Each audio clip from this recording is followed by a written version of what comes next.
नमस्कार। अनंग पाल गांव मैनपुरी मेरठ के रहने वाले हैं। उनकी पुत्री नीलम की शादी सहारनपुर के थाना ननौता के अंतर्गत बाहरी दीनदयालपुर में हुई थी। पिछले दिनों 30 जून 2020 को उन्हें पता चला कि उनकी बेटी को आग लगाकर जला दिया गया है।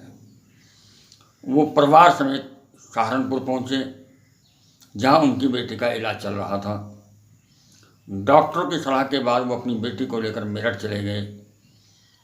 मेरठ मेडिकल, केएमसी हॉस्पिटल और शुभारती हॉस्पिटल में लड़की का इलाज कराने के बाद वो अंत में सफदरजंग हॉस्पिटल पहुंचे,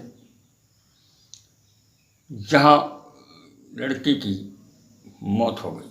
अनंग पाल का कहना है कि पुलिस हत्यारों का साथ दे रही है, उनकी एफआईआर तक दर्ज नहीं की जा रही है, लेकिन वो भले ही मानसिक और आर्थिक रूप से टूट गए हों, लेकिन अपनी बेटी के हत्यारों को वो जेल भिजवा कर ही मानेंगे। मेरा नाम अनंगपाल सिंह, गांव मैनापुट्ठी, थाना सरपुर, जिला मेरठ का रहने वाला हूं। मैंने अपनी पुत्री की शादी 11 दिसंबर 2012 में गांव भारी दीनदानपुर, सहारनपुर के थाना ननौता संदीप पुत्र उदयवीर से की थी। दहेज में 5 लाख रुपए और काफ़ी पैसा जो घरेलू सामान सब दिया था। देने के बावजूद भी ये लोग संतुष्ट नहीं हो पाए और लड़की को बराबर प्रताड़ित करते रहे।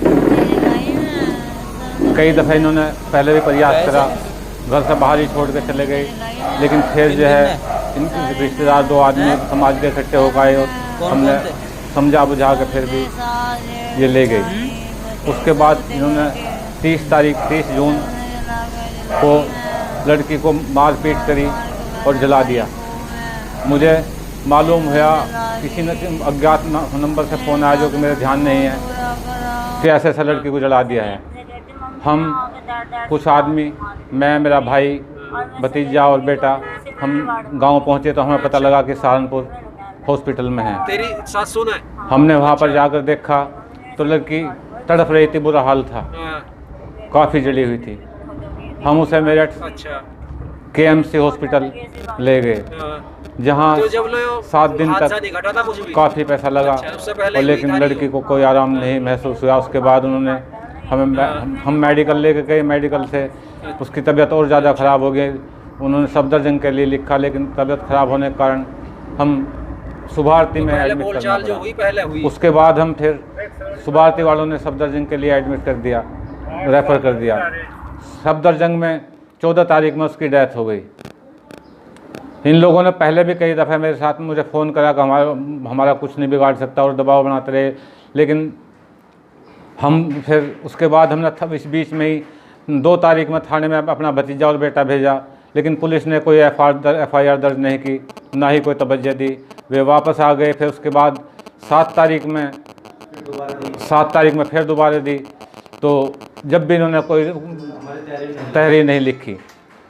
उसके बाद 9 तारीख में फिर दोबारा एप्लीकेशन लेकर भेजे अपना, लेकिन इन्होंने नहीं ली और नहीं लेने के बावजूद अपने तरीके से लिखवा करके और वो रख ली, दर्ज नहीं करी।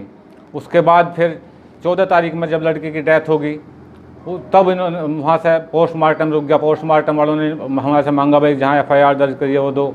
हमारे पास में कुछ नहीं था। मेरे भतीजे ने फ़ोन किया थाने में फ़ोन करने के बाद में वहाँ से उन्होंने जब ही लड़की की डेथ के बाद वो एफआईआर चढ़ाई और जब नेट पर भेजी, जब पोस्टमार्टम हुआ। तो क्या आपने थाने में एफआईआर कराई थी? एफआईआर कराई थी जी। एफआईआर इन्होंने दर्ज नहीं करी, इसी कारण लड़के के बयान नहीं हो पाए। मैं तहरीर ले गया, तहरीर लेकर नहीं इन्होंने लेकर बाद में 9 तारीख में लेकर रख ली, चढ़ाई नहीं। 14 तारीख में लड़की के मरने के बाद में इन्होंने तहरीर चढ़ाई जी। बाद में मुझे पता लगा कि इन्होंने शेखर के नाम से दूसरी तहरीर चढ़ा दी। बाद में मुझे पता लगा कि शेखर के नाम से इन्होंने तहरीर जो है दूसरी चढ़ाई, अपने आप लिखवा। शेखर ने कोई तहरीर दी थी? शेखर ने तहरीर दी थी, इन्होंने वो नहीं ली। मेरे पे दबाव बराबर बना रहे जो है फैसला करो। 23 तारीख में इन्होंने जैसो साहब ने बुलाया, वहाँ पे मैं, मेरा भाई और 5-7 मौजूद आदमी हमारे रिश्तेदार। हम थाने पहुँचे तो उल्टा यूँ कहने लगे कि तुम्हारे केस में कुछ नहीं है, लड़की ने खुदकशी की है, क्योंकि बयान इन्होंने पहले ही करा रखे थे। हम लड़की का इलाज में लगे रहे और ये मुलजिम जो है ये अपनी सेटिंग में लगे रहे। इन्होंने सेटिंग करके हमारी लड़की का ना हमारी FIR दर्ज होने दी, ना लड़की का बयान होने दिए। क्या लड़की के क्रिया का कार्यक्रम हुआ, उनमें ये लोग शामिल हुए? नहीं हुए जी, ना ही ट्रीटमेंट में हुए, ना ये कार्यक्रम अंतिम संस्कार में या तेरी में कहीं शामिल नहीं हुए। अब आप क्या चाहते हैं? अब मैं चाहता हूँ जी कि इंसाफ मिलना चाहिए। ऐसे कोई नीलम दूसरी नीलम को इस तरह प्रताड़ित करके मार ना दिया जाए। मेरा इलाज में जो है सब कुछ बर्बाद हो चुका हूँ मैं, मेरे पास में कुछ नहीं रहा है और मुझे न्याय मिलना चाहिए जी। मेरे घर में खाने के लिए वो नहीं है, मैं सड़क पर हूँ जी बिल्कुल इस टाइम। मैं सरकार से मैं इस टाइम सड़क पर हूँ जी बिल्कुल, मुझे जो है सरकार से न्याय चाहिए जी। अगर आपने हमारे चैनल को सब्सक्राइब नहीं किया है तो सब्सक्राइब कीजिए, लाइक कीजिए, शेयर कीजिए और हाँ बेल आइकन को दबाना ना भूलें ताकि बाकी अपडेट्स आपको सबसे पहले मिलती रहे। नमस्कार।